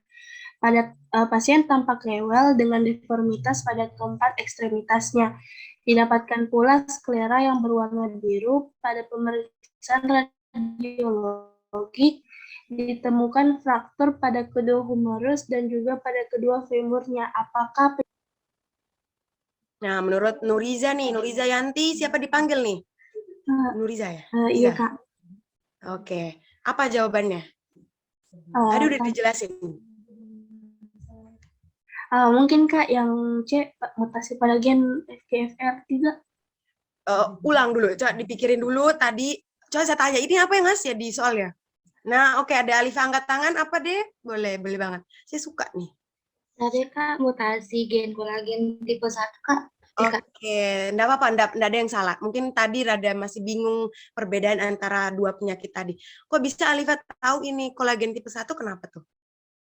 Tapi Kak didapatkan sklera yang berwarna biru Kak. Gejala Oke, nah tadi saya ada bilang nih, saya tekanin di sini ya, ada keempat anggota geraknya, kelainan bentuk di anggota gerakannya, terus sklera warna biru. Coba kita lihat ulang ya bentar, supaya kalian kayak wow banget gitu. Nah, tadi saya bilang ini kan sklera biru ini khas banget pada osteogenesis imperfecta, yaitu karena dia mutasi di kolagen tipe 1-nya. Dan dia ada kelainan bentuknya jadi juga. Nah, gitu. Oke, maka jawaban yang di sini itu, mana tadi? Jawaban di sini, diagnosisnya kan osteogenesis imperfecta. Jadi jawabannya adalah ini deh, gitu. Oke? Oke, mudah-mudahan paham ya. Saya kembaliin ke Aca. Ya, makasih penjelasan yang wah sangat beneran otak ya guys ya. Dari kurator dia langsung hilang kurator. Mungkin next dulu di ini apa sesi tanya jawab kita buka untuk 2 pertanyaan. Mungkin teman-teman bisa raise hand. Ada lagi yang mau bertanya? Bertanya. Kalau begitu silakan Nur Nadila Sari bertanya.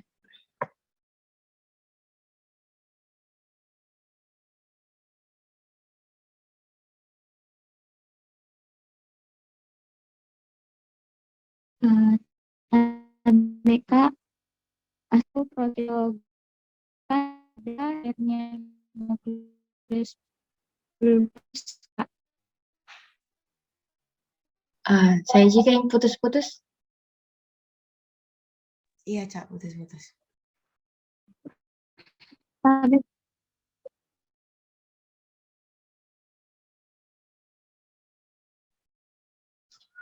Mungkin bisa diulangi pertanyaannya, soalnya tadi putus-putus.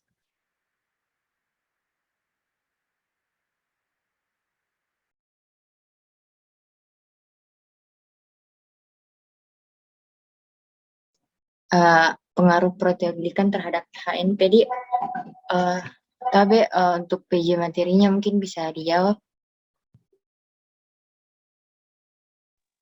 Oke, terima kasih Aca. Jadi izin menjawab. Nah, jadi apa sebenarnya pengaruh proteoglikan pada nukleus pulposus? Nah, kalau misalnya pada orang-orang yang kadar proteoglikannya itu dia kurang atau menurun, nah itu bisa menyebabkan terjadinya HNP atau hernia nukleus pulposus. Kenapa?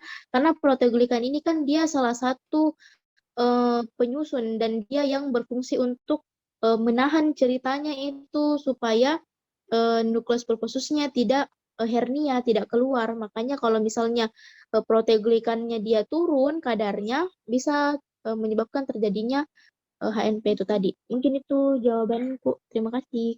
Kalau misalnya ada yang kurang, mohon maaf guys. Ya, bagaimana Nur Nadila? Sudah terjawab atau masih ada yang mau ditanyakan?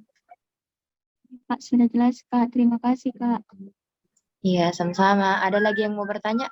Untuk 1 pertanyaan lagi.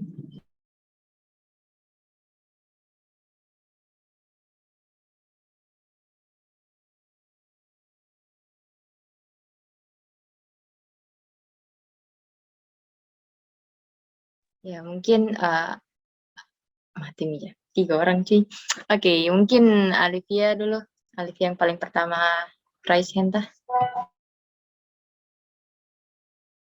BK izin bertanya Kak, untuk bisa dijelaskan ulang tentang patofisiologi dari GBS, Kak.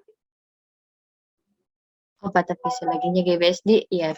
Silakan untuk PJ materinya dijawab.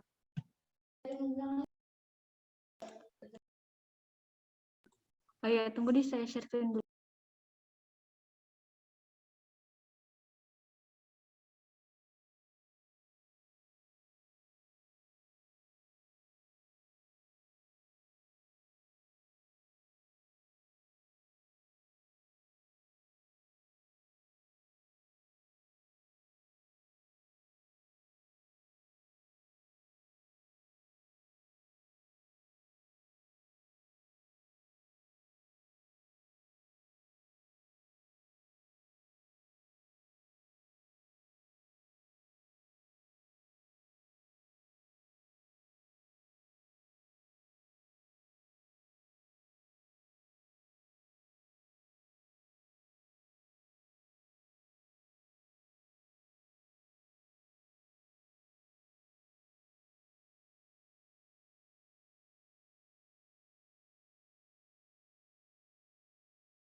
Tapi Cak, kelihatan bisa screenku?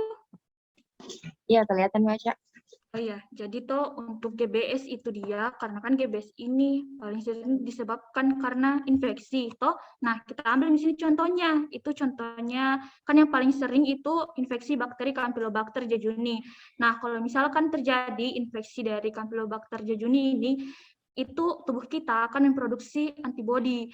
Nah, antibodi ini ternyata akan menempel pada yang namanya saraf, toh dia akan menempel pada sistem saraf, kemudian dia akan menyerang mielin.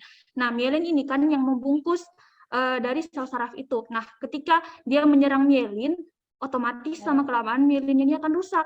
Nah, kalau misalkan rusak mielinnya, itu hantaran impuls, toh hantaran impuls akan terganggu, dia akan melambat. Jadi itu manifestasinya bisa karena terhambat ini hantaran impulsnya, itu perintah yang dari otak, misalkan kita memerintahkan tangan untuk bergerak, itu jadi melambat, toh karena kerusakan dari mielin yang ada di sistem saraf ini.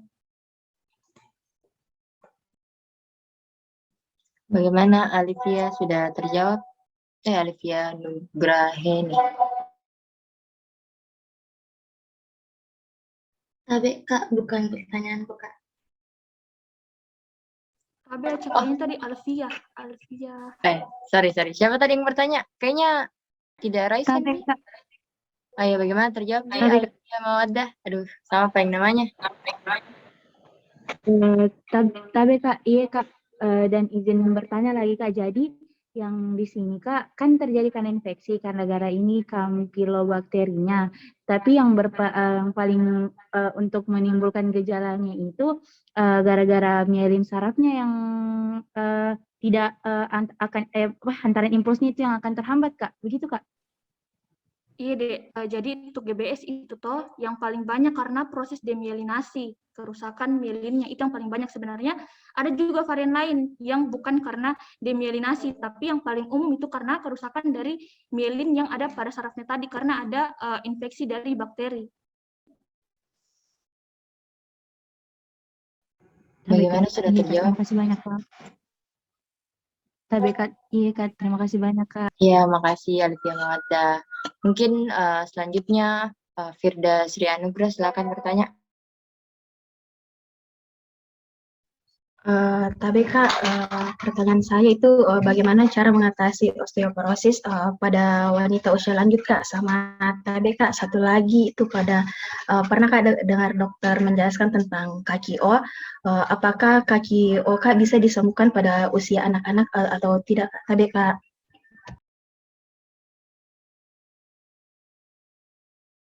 Ya, makasih pertanyaannya. Mungkin PJ materinya Kak Iva, silakan Kak dijawab. Iya, jadi pertanyaan pertamanya tadi bagaimana untuk mengatasi osteoporosis di usia lanjut, Di. Jadi, kalau misalnya sebenarnya untuk osteoporosis ini bisa kita mulai cegah sebelum masa tua atau masa usia lanjut. Artinya sebelum istilahnya itu prelansia, atau yang apa yang harus kita lakukan? Yang pertama, aktivitas fisik tadi. Jadi harus rajin-rajin berolahraga, kemudian kita perbagus untuk posisi duduknya. Baik, misal juga pada orang-orang ibu-ibu toh yang memasak. Nah, baiknya itu dia jangan terlalu banyak berdiri, kemudian pada saat duduk dia perbaiki postur tubuhnya. Nah, bagaimana kalau orang-orangnya itu dia pada usia lanjut sudah kena osteoporosis? Nah, kita usahakan supaya lansianya itu jangan jatuh. Jadi kita perbaiki proses mobilisasinya, proses pergerakannya, kita cegah dia dari jatuh, karena kalau misalnya dia jatuh, maka cenderung dia bisa fraktur patah tulang.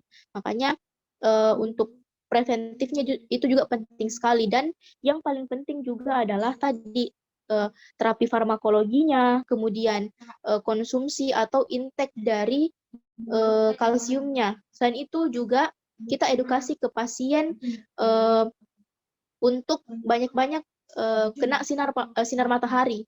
Karena kan di situ kita bisa tingkatkan intake dari vitamin D. Kemudian yang pertanyaan kedua tentang apakah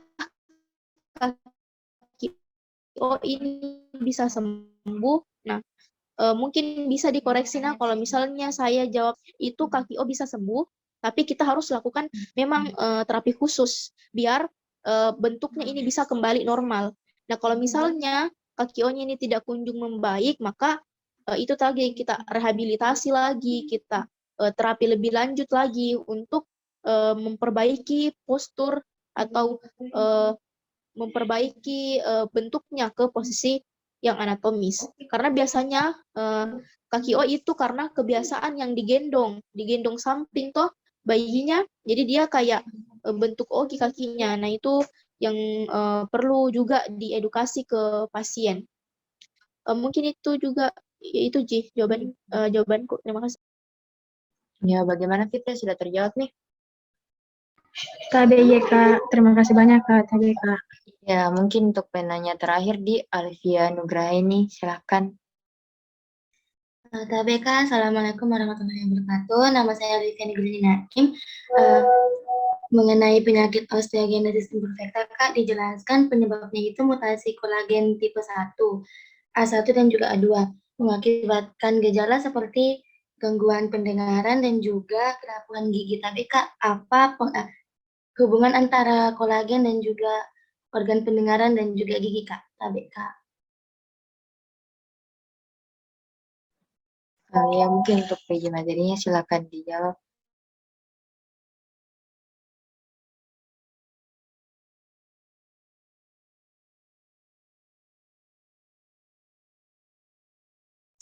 Nah, tadi saya jadi kejelasin. Tapi saya tidak fokus ke organ-organ yang lainnya. Jadi kolagen itu tidak hanya berfungsi untuk si tulangnya.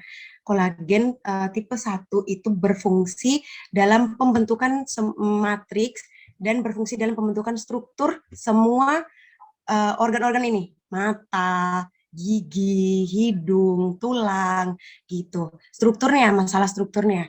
Matriks excellularnya nanti bakal ngebentuk strukturnya gitu. Bayangin kolagen nggak bisa nih bantu bentuk struktur-struktur dari organ itu. Apa yang terjadi? Pastinya bermasalah organnya, giginya ngebentuk strukturnya, tapi kan kurang kolagennya tadi. Bakal jadi giginya bakal rapuh gitu. Tulangnya juga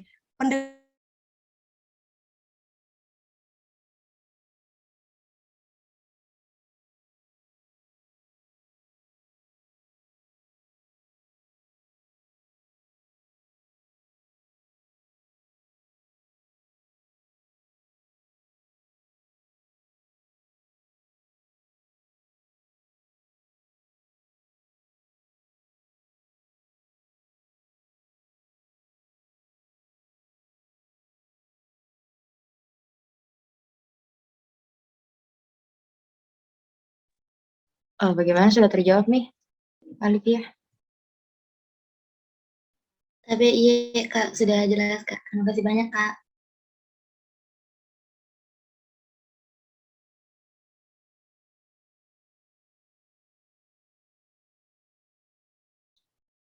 Ya, sama-sama. Mungkin ke sesi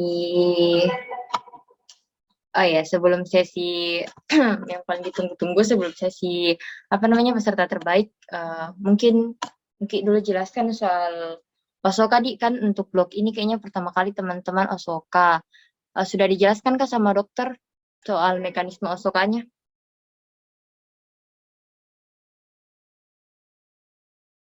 Tapi Kak, ini Kak, Sudah atau belum?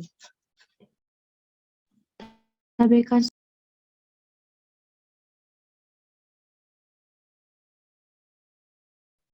Kak sudah Kak.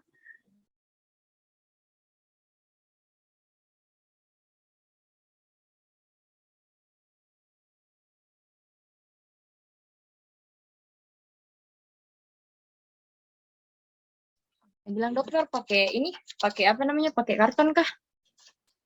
Terus offline atau online? Tapi iya Kak, pakai karton. Ada yang mau ditanyakan soal mekanisme Osokanya, siapa tahu dari penjelasannya dokter masih belum jelas atau apa begitu.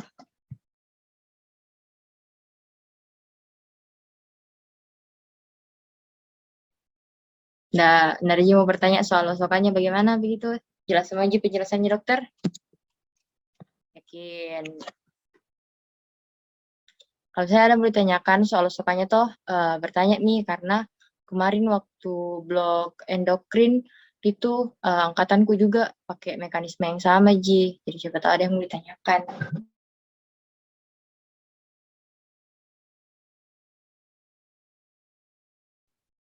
Nggak ada Ji, mungkin Di jelas sekali Ji.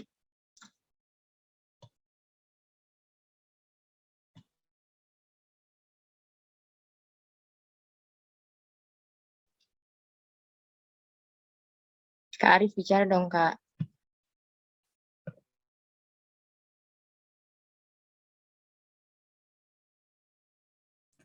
Karena pakai kertas karton mungkin kayak mini soka. Jadi Iya kayak mini soka. Ih, jangan deh. Oke. Oke, kayak mini soka Ji. Caca Amin. Mengerti Ji mungkin apa-apa yang harus dituliskan toh. Kalau begitu, ya Kak? Paham nih mungkin. Ya paham ya berarti. Dari dia mau bertanya. Mungkin capek nih juga tuh mau belajar besok Senin. Lanjut nih Ki, ke sesi terakhir, sesi pengumuman peserta teraktif. Ayo deg-degan dulu guys, sambil saya pilih-pilih siapa peserta teraktif untuk malam ini. Kita jeng offline. Manual Di. Dulu. Siapa peserta teraktifnya guys? Kita spotlight. Yeay. Selamat untuk Alivia. adanya siapa ini? Adekku lah. Iya, adanya lagi Uca. Mana kelompok 5? Kelompok 5 next itu harus Terbaik aktif memang nah. kelompok 7. Thank you Enggak. kelompok 7. Alivia hubungi nih Rosana untuk nanti dikirimkan hadiahnya. Selamat Alivia. Baik Kak, terima kasih banyak Kak.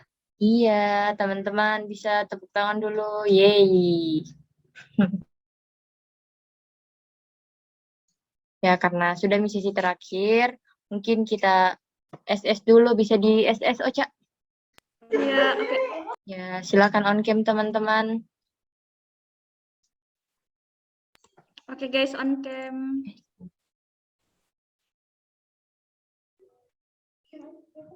Oke, slide 1. 1, 2, 3.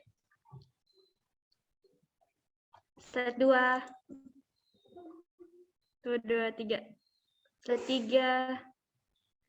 1, 2, 3. 1, 2, 3. Oke, makasih guys.